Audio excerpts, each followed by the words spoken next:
আসসালামু আলাইকুম and welcome to my channel true eyes. Donald ট্রাম্পের সাথে কয়েকজন প্লেডিয়ান দাঁড়িয়ে আছে, এরকম ছবি ভাইরাল হয়েছে ব্যাপকভাবে। বলা হচ্ছে যে ট্রাম্পের সাথে গোপন বৈঠক হয়েছে এই এলিয়েনদের, যারা অত্যন্ত অ্যাডভান্সড এবং তাদেরকে গডস বলা হচ্ছে। এরকমও অনেকে পোস্ট করছেন যে খুব তাড়াতাড়ি এই অ্যাডভান্সড রেস পৃথিবীতে চলে আসবে এবং ব্যাপারটা তখন আর মানুষদের কাছে আশ্চর্যজনক থাকবে না, বরং খুব নর্মাল হয়ে যাবে। যদিও এই ছবিগুলোকে মেইনস্ট্রিম মিডিয়া ডিবাঙ্ক করে দিয়েছে ফেক এআই জেনারেটেড ইমেজ বলে, এবং আমেরিকান গভর্নমেন্টও এ সম্পর্কে কোনো বিবৃতি দেয়নি। তো আসলে ব্যাপারটা কি, এরা কারা, এবং সত্যিই কি ইন ফিউচার এই রকম কিছু ঘটবে যে তারা চলে আসবে? কেনই বা এই সব বিষয়গুলো এখন ভাইরাল করা হচ্ছে? এই প্লিয়েডিয়ানরাই হলো রাকিমের অধিবাসী, যাদের সম্পর্কে কোরআনে সূরা কাহাফে বর্ণিত আছে। এরা আমাদেরই পূর্বপুরুষ, মানে পৃথিবী পৃষ্ঠে বসবাসকারী মানুষদের পূর্বপুরুষ, যারা বিশেষ উপায়ে ইনার আর্থের বিশেষ সূর্যের কাছাকাছি বিশেষভাবে অবস্থান করার মাধ্যমে আধ্যাত্মিক উত্তরণ করেছিলেন। প্রথমে 7 জনের এই আধ্যাত্মিক উত্তরণ হয়, তারপর তাদের থেকে বিভিন্ন রেস তৈরি হয়। এরাই ইলফ, জে.জে.আর টোলকিনের উপন্যাসে যাদের সম্পর্কে বলা আছে। একই রকমভাবে ডফরাও বা গুহাবাসীদেরও আধ্যাত্মিক উত্তরণ হয়। তাদেরও প্রথমে 7 জনের উত্তরণ হয়, যে সম্পর্কেই কোরআনের সূরা কাহাফে গুহাবাসী 7 যুবকের ঘটনা পাওয়া যায়। এই 7 জন থেকেও এক একটি রেস তৈরি হয়েছিল পরবর্তীতে। আধ্যাত্মিকতা ও ক্ষমতার দিক থেকে ডফদের থেকে একটু উচ্চ অবস্থানে আছে ইলফরা। এটাকেই কোরআনে এইভাবে বলা আছে, রাকিমের অধিবাসীরাই হয়েছিল বিজয়ী। 7 জন ডফকে গাইড করেছিলেন ভ্যাল আর আউলে। এই আউলের সাথে মিকাইল আলাইসাল্লামের ক্যারেক্টার প্রায় হুবহু মিলে যায়, তাই বলা যায় হয়তো গুহাবাসী 7 যুবককে গাইড করেছিলেন মিকাইল আলাইসাল্লাম। ডফ ও ইলফ অর্থাৎ গুহা ও রাকিমবাসী অর্থাৎ ওরিয়ন ও প্লিয়েডিস স্টার কনস্টেলেশনে বসবাসকারীদের উচ্চ আধ্যাত্মিক ক্ষমতার জন্যে এবং উচ্চমানের চারিত্রিক বৈশিষ্ট্যের কারণে তাদেরকে গড হিসাবেও ভূপৃষ্ঠের অনেক ধর্ম ও জাতির মানুষ উপাসনা করে থাকে। হিন্দুইজমেও এটা আছে। এই ইলফ ও ডফরা বিভিন্ন যুগে মানুষদের অনেক জাতিকে বিভিন্ন বিপদ আপদ থেকে রক্ষা করেছিল, তাই তাদেরকে রক্ষাকর্তা হিসাবেও মানুষ পূজা করে থাকে।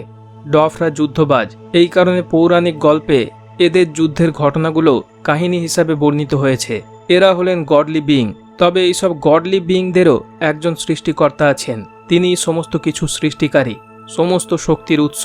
টোলকিনের লেখায় যাকে ইলুভেটার বলা হয়েছে, তিনিই সেই এক ঈশ্বর আল্লাহ। আল্লাহ হলো সেই একমাত্র সত্য উপাস্যের বিশেষ নাম, যিনি ইবাদতের একমাত্র হকদার। এই ডফরা বিভিন্ন মেটাল, বিভিন্ন স্টোন ইউজ করে অসাধারণ ক্ষমতা সম্পন্ন অলৌকিক অস্ত্রশস্ত্র তৈরি করতে সক্ষম। এই অলৌকিক অস্ত্রশস্ত্রগুলো নিয়েই তাদের যুদ্ধ করতে দেখা যায় পৌরাণিক কাহিনীগুলোতে, যেমন থরের হ্যামার, হাতুড়ির মতো। ইলফদেরও এরকম অলৌকিক ক্ষমতা সম্পন্ন জিনিস তৈরি করায় দক্ষতা আছে। এরা টাইম স্পেসে অবলীলায় বিচরণ করতে সক্ষম। এনারা 6th ডাইমেনশনের। এরা সবাই এক ঈশ্বরে বিশ্বাসী, বিলিভার্স। এরা সবাই আমাদের অর্থাৎ পৃথিবী পৃষ্ঠের মানুষদের নিরাপত্তার জন্য চিন্তা করে। তারা সর্বদা নজর রেখে চলেছে পৃথিবী পৃষ্ঠে কি চলছে সেগুলোর উপরে। এদেরকে গ্যালাকটিক গার্ডিয়ানও বলা হয়। বিভিন্ন যুগে তারা মানব জাতিকে বিভিন্ন বিপর্যয় থেকে উদ্ধার করেছে, এমনকি কিভাবে আধ্যাত্মিক উত্তরণ করতে হয়, এবং আমরা যে শুধুমাত্র রক্ত মাংস দিয়ে গঠিত না, আমাদের মধ্যে যে সুপ্ত বিশাল শক্তিও নিহিত আছে, সেটা তারা বিভিন্ন যুগে মানুষদের শিখিয়েছে। তারা এক প্রকার গডের ভূমিকাতেই দেখা দিয়েছে। এই কারণে বিভিন্ন যুগে বিভিন্ন জাতির মানুষ এদেরকে গড হিসাবে পুজো করে গেছে, আর এখনও করে। যেহেতু এরা জীবিত, তাই দেখাও দেয়, সঠিকভাবে সামন করলে চলেও আসে। এই বিষয়গুলো যে ভাইরাল করা হচ্ছে, এটা তাৎপর্যপূর্ণ, কারণ অদূর ভবিষ্যতেই একটি ফেক এলিয়েন অ্যাটাক করা হবে এবং অনেকটা আলটিমেটভাবেই ওয়ান ওয়ার্ল্ড অর্ডার প্রতিষ্ঠা করা হবে। সব নেশন বা দেশকে এক ছাতার তলায় এনে বলা হবে এলিয়েন মোকাবিলায় সমস্ত নেশনদের এক হতে হবে। এটাই হবে সম্ভাব্য দ্বিতীয় 9/11, যেটা ডোনাল্ড ট্রাম্পের শাসনকালেই সংঘটিত করার চান্স আছে। তাহলে যাদের নামে দোষ দেওয়া হবে তারা আসলে হবে নির্দোষ। তবে এটা ফেক অ্যাটাক হলেও যে অরাজক পরিস্থিতি তৈরি করা হবে সামনে, পরমাণু বিপর্যয় সহ আরও বিভিন্ন বিপর্যয় আনা হবে, ওই সময় এরা কিন্তু পৃথিবী পৃষ্ঠের মানুষদের রক্ষা করার জন্য চলে আসবে। এরাও হোয়াইট বিইংদের আর্মি। এখানে একটা বিষয় ক্লিয়ার করা খুবই জরুরি, সেটা হলো অ্যাকচুয়াল গড এবং গডলি বিইং বা গডের মতো, এই দুইয়ের মধ্যে কিন্তু বিস্তর ফারাক আছে। যিনি এক এবং সব কিছু সৃষ্টিকর্তা, তিনি নিজেই তাঁর সংজ্ঞা দিয়েছেন এবং একদম পরিষ্কার করে দিয়েছেন, যাতে কোনো সন্দেহ, কনফিউশন না থাকে। সূরা আশ-শূরার 11 নম্বর আয়াতে লাইসা কা মিসলিহি শাইউন, কোনো কিছুই তার সদৃশের মতো নয়। লাইসা মানে অস্তিত্ব নেই, অস্বীকার করা হচ্ছে। কা মানে সদৃশ, মিসিল মানে অনুরূপ, সমজাতীয়, সমতুল্য। হি মানে তাঁর, আল্লাহর, এবং শায় মানে হলো কোনো বস্তু, কোনো সত্তা, কোনো জিনিস যা কল্পনা করা যায় বা যার অস্তিত্ব আছে। মানুষ, জিন, ফেরেস্তা, সে যাই হোক না কেন, শর্টে কোনো কিছু। বলেছিলাম যেটার অস্তিত্ব আছে বাস্তবে সেটাকেই শুধু মানুষ কল্পনা করতে পারে, তার বাইরে কল্পনা সে করতে পারে না। এখন যদি ধরে নিই সেটার বাইরেও কল্পনা করা সম্ভব, তাহলে সেটাও শাই এর মধ্যেই পড়বে। কা এবং মিসল একসাথে এসেছে জোরালো অস্বীকার বোঝাতে, মানে কোশ্চিনকালেও মতো হবে না, অ্যাটম পরিমাণেও না। এখন ইলফ বা প্লিয়েডিয়ানদের গড বলা হয়, এদেরও হাত পা আছে মানুষদের মতোই এসে গেলেই সে আসল সৃষ্টিকর্তা না। ওহাবি গোলাবি ওহাবিরা বাড়াবাড়ি করে আল্লাহর হাত পা, নাউজবিল্লাহ, এসব নিয়ে। এরা আল্লাহর শানকে নামিয়ে আনে, বেয়াদবি করে। আল্লাহর হাত যে আমাদের মতো হবে না সেটা তো সংজ্ঞা থেকে বুঝতে পারলেন। এমনকি এই আয়াতেও লাইসা কা মিসলিহি শাইউন বলার পরেই তিনি বলেছেন তিনি সর্বশ্রোতা ও সর্বদ্রষ্টা, অর্থাৎ তিনি সবকিছু শোনেন ও দেখেন। তাহলে কি তাঁর দেখা ও শোনা আমাদের মতো? না, মোটেও না। তাহলে এরা গডলি বিইং হলো কেন? এনারা নিজেদের নাফসকে খান্নাসরূপী শয়তান মুক্ত করার মাধ্যমে আল্লাহর নিজের বিশেষ একটি দান রুহের মধ্যে উদ্ভাসিত বিলীন হয়ে যাবার মাধ্যমে গডলি বিইংয়ে পরিণত হয়ে যান। সুফিরা ধ্যান সাধনার মোরাকাবা, মোশাহেদার মাধ্যমে নাফসকে শয়তান মুক্ত করার মাধ্যমে ফানা, তারপর বাকাতে পৌঁছে যান। ফানা হলো নিজের আমিত্বকে দূর করে দেওয়া। আমিত্ব, অহংকার, গর্ব এগুলোকে বহন করে। সামান্য মানুষের অহংকার করার কোনো অধিকার নেই যাকে আল্লাহ তৈরি করেছেন। অহংকার শুধু আল্লাহর। দেখবেন শয়তান আমিত্বের মধ্যে কিভাবে থাকতে হয় সেটা শেখায়। আয়ামের কনসেপ্ট বা তুমিও একজন, এটা শেখানো হচ্ছে, মানে দেখছেন ঠিক উল্টোটা। ফানাতে একজন আল্লাহর হয়ে যায়, নিজের নাফস, অহংকার, পৃথক সত্তার দাবি, এই সব কিছু বিলুপ্ত হয়ে যায়। আল্লাহর প্রেমে পাগল হয়ে তাকে ছাড়া আর কিছুই দেখতে পাওয়া যায় না। আর বাকাতে পৌঁছে একজন সাধক আত্মবিস্মৃত অবস্থা থেকে ফিরে এসে আল্লাহর সন্তুষ্টি অনুযায়ী পৃথিবীতে জীবনযাপন করেন। এই অবস্থার মূল বৈশিষ্ট্যগুলো হলো স্থায়ী আল্লাহ সচেতনতা, পরিপক্ক চরিত্র এবং মানব সেবার মাধ্যমে আল্লাহর ইবাদত। এই সময়টাকেই ইঙ্গিত করে আল্লাহ বলেন, ওই সময় আমি তার শ্রবণ শক্তি হয়ে যাই, যার দ্বারা সে শোনে, তার দৃষ্টি শক্তি হয়ে যায়, যার দ্বারা সে দেখে, তার হাত হয়ে যায়, যার দ্বারা সে ধরে, এবং তার পা হয়ে যায়, যার দ্বারা সে চলে, যেন সে আল্লাহর সাথে একাত্ম হয়ে যায়। অর্থাৎ ওই সময় ওই বান্দার ডিসিশন হয়ে যায় আল্লাহর ডিসিশন। ওই বান্দা যে রায় দেয় সেটাই হয় আল্লাহরও রায়। এই এক হয়ে যাওয়ার কথাটা এলেই ওয়াহাবি গোলাবি ওয়াহাবিরা, মানে এর মধ্যে আহলে হাদিস জামাত, এরা সবাই এসে যায়। এরা সবাই রে রে করে ওঠে। এদের কাজই হলো মানুষকে সঠিক পথ থেকে বিচ্যুত করা। একাত্ম মানে এই নয় যে সে আল্লাহ হয়ে গেল, নাউজুবিল্লাহ। একাত্ম হয়ে যাওয়া মানে সে রুহের মাঝে উদ্ভাসিত হয়ে গেছে। রুহ হলো আল্লাহরই নিজের একটি চিরস্থায়ী সত্তার ইলাহি তাজাল্লির নূর সমূহের সাথে সম্পর্কিত। নাফস আর রুহ এই দুই সত্তা সম্পূর্ণ ডিফারেন্ট। একটা সৃষ্টি আর আরেকটা স্বয়ং আল্লাহর। এই উদ্ভাসিত অবস্থায় বান্দা আল্লাহর হয়ে যায় আর আল্লাহ বান্দার, একীভূত হয়ে যায়। এটার উদাহরণ কোথায় পাবেন? সূরা কাহাফে পরিষ্কারভাবে পেয়ে যাবেন। জুলকারনাইন আলাইহিস সালাম, খিজির আলাইহিস সালামরা নিজেরাই ডিসিশন নিচ্ছেন, যে ডিসিশনগুলো আল্লাহ নিয়ে থাকেন। দেখুন সূরা কাহাফের 86-87 নম্বর আয়াতে আল্লাহ কি বলছেন।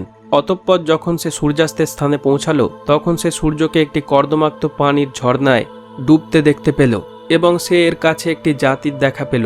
আমি বললাম, হে জুলকারনাইন, তুমি তাদেরকে আযাবও দিতে পারো অথবা তাদের ব্যাপারে সদাচরণও করতে পারো। সে বলল, যে ব্যক্তি জুলুম করবে আমি অচিরেই তাকে শাস্তি দেব।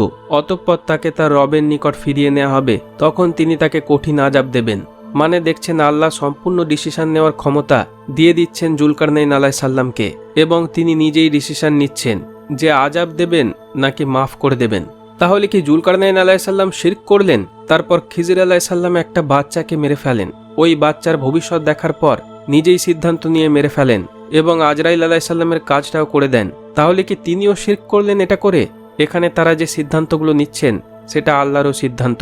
পৃথিবী পৃষ্ঠে সাধকেরা ধ্যান সাধনার মাধ্যমে এই বিশেষ অবস্থায় পৌঁছান, আর পৃথিবীর অভ্যন্তরে বিশেষ ব্যবস্থার মাধ্যমে রাকিম ও গুহাবাসীরাও সেই মোকামেই পৌঁছেছিলেন। এই ধ্যান সাধনার শিক্ষা রাসূল সাল্লাল্লাহু আলাইহি ওয়াসাল্লাম দিয়ে গেছেন। তাঁর উপর প্রথম ওহী নাজিল হওয়ার আগে দীর্ঘ 15 বছর ধরে তিনি হেরা গুহায় ধ্যান সাধনার মোরাকাবাটি করেছিলেন।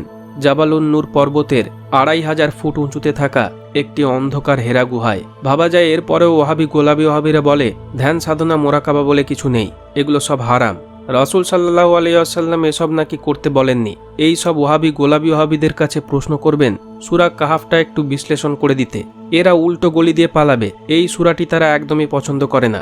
এটা এমন একটা সূরা যেটা তারা না পারে গিলতে, না পারে ফেলতে, গলার কাঁটার মতো। তাদের ফালতু শিরক বিদাতের খেলা এখানে একদমই তারা খেলতে পারে না। কি বলবে খুঁজেই পায় না। জুলকারনাইন খিজির আলাইহিস সালামরা এমন সব কর্মকাণ্ড ঘটিয়েছেন, সেসবের ব্যাখ্যা দিতে গেলে তাদের ভণ্ডামি সামনে চলে আসবে, হাটে হাঁড়ি ভেঙে যাবে। এরা সহজ সরল মুসলিমদের থেকে সত্য লুকিয়ে রাখে, যাতে সবাই অন্ধ হয়ে থাকে, দাজ্জালের আসল ফিতনা সম্পর্কে কিছুই না জানতে পারে। এরা কখনোই আত্মদর্শন, আধ্যাত্মিকতার শিক্ষা দেয় না। এসব তাদের পাঠ্যক্রমে নেই। তাদের পাঠ্যক্রমে আছে জড়বাদিতা, বেয়াদব হওয়ার শিক্ষা, উগ্রবাদিতা এবং দুনিয়ার প্রতি মোহ বাড়ানোর শিক্ষা। সম্পূর্ণ উল্টো সব জিনিসগুলো। কিভাবে কলবের দৃষ্টি উন্মোচিত হয়, এসব তাদের শিক্ষার বিষয় না। রাসূল সাল্লাল্লাহু আলাইহি ওয়াসাল্লামের একটি গুরুত্বপূর্ণ উপদেশ, যে দুনিয়াতে অন্ধ থাকবে সে পরকালেও মানে আখেরাতেও অন্ধ থাকবে। বাকা অবস্থাটিতে মানুষকে সাহায্য করা, হেল্প করার বিষয়টি বললাম, এটা খুবই গুরুত্বপূর্ণ। জুলকারনাইন আলাইহিস সালাম যে একটি জাতিকে হেল্প করছেন, এটাও এর মধ্যেই পড়ে। গাউস কুতুব, আরিফ আবদাল এনারাও মানুষদের সাহায্য করাকেই জীবনের মূল ব্রত, প্রধান কাজ হিসেবে নিয়ে নেন। তাহলে একটা জিনিস পরিষ্কার হলো, দেখলেন যে সমস্ত কিছু সৃষ্টিকর্তা একজনই। এবার তার যারা রিপ্রেজেন্টেটিভ আছেন, যেসব গডলি বিইংরা আছেন, তা সে নবী, রাসূল, ওলি আউলিয়া, গাউস কুতুব, জিন, ইলফ, ডফ, ফেরেস্তা, যেই হোক না কেন, সে তারই সৃষ্টি। মানে এক ঈশ্বর বা এক আল্লাহর সৃষ্টি। তিনিই একমাত্র উপাসনার যোগ্য, একমাত্র হকদার। তবে ওই সব গডলি বিইংদের কাছ থেকেও চাওয়া যাবে, এনাদের থেকে সাহায্য নেওয়া যাবে। এটা শিরক না। এমনকি মাজারে যে আল্লাহর ওলি আছেন, তার কাছ থেকেও চাওয়া যাবে, কারণ তিনি মৃত না। একটা সাধারণ মানুষ যতটা জীবিত, তার থেকেও তিনি বেশি জীবিত। সব কিছু শোনেন, বোঝেন এবং সাহায্যও করতে পারেন। এই সাহায্যটাও কোনো বিশেষ সাহায্য না, যেমন একজন মানুষ আরেকজন মানুষের কাছ থেকে সাহায্য চায় বিভিন্ন বিষয়ে। এখানে যার কাছ থেকে সাহায্য নেওয়া হলো, সে শুধু আল্লাহর একজন মাধ্যম মাত্র। যেমন বাসায় গিয়ে কারোর কাছ থেকে খাবার চাইলেন, এই খাবার কি আপনি ডাইরেক্ট আল্লাহর কাছ থেকে চাইবেন? এরকমই শিরক তখনই হবে যদি এটা মনে করা হয় যার কাছ থেকে সাহায্য নিচ্ছে সে নিজেই স্বয়ং সম্পূর্ণ, সে নিজেই শক্তির উৎস। এক ঈশ্বর বা আল্লাহর নিজামের সাম্রাজ্যের বাউন্ডারির বাইরে সে অবস্থান করে। এটা ভাবলে শিরক হবে। একটা ধূলিকণাও যদি ক্লেম করে, দাবি করে যে আল্লাহর নিজাম সাম্রাজ্যের বাইরে আমি অবস্থান করি এবং আমি নিজেই স্বয়ং সম্পূর্ণ, তাহলে সেই কণাটি নিজেকে আল্লাহর সাথে শরিক করছে, অংশীদারিত্ব করছে। আর তাকে যে মানবে সেও হবে শিরককারী। ইবলিশও আল্লাহর নিজামের বাইরে না, ইবলিশের শক্তিও আল্লাহরই দেওয়া। তাই যারা লুসিফার বা ইবলিশকে পূজা করে, শিরক করে, তারা আসলে ইবলিশকে একটা আলাদা সত্তা হিসেবে দেখে। তার একটা আলাদা নিজাম আছে আল্লাহর বাইরে।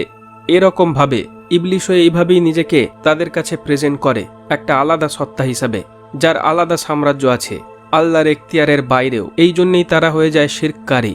শয়তানরা এভাবেই মানুষকে বিপদগামী করে। এখানে আসল বিষয়টি হলো, যার কাছ থেকে চাওয়া হচ্ছে তাকে কি আল্লাহ হেল্প করার সেই এবিলিটি দান করেছেন? কোনো জড় বস্তুর কাছে যদি চাওয়া হয়, কিয়ামত পর্যন্ত কি কোনো উত্তর বা হেল্প পাওয়া যাবে? সাধারণ মৃত মানুষের কবরে গিয়ে যদি কেউ কিয়ামত পর্যন্ত ডাকে, মাথা ঠোকে, সে কি কোনো সাড়া পাবে, নাকি তার কাছ থেকে কোনো সাহায্য পাবে? সে জড় বস্তুর ন্যায়। একটা ল্যাম্পপোস্টের কাছে যদি কিছু চাওয়া হয়, কিয়ামত পর্যন্ত সেখানে দাঁড়িয়ে থাকলেও কিছু পাওয়া যাবে না।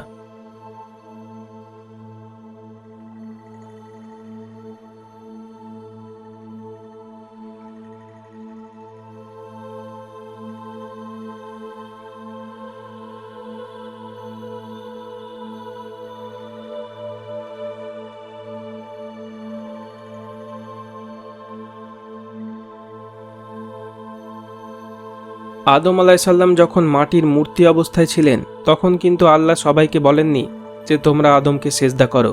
যেই মুহূর্তে আল্লাহ তাতে রূহ দান করেছিলেন, তারপরেই সেজদা দেওয়ার কথা বলা হয়েছিল।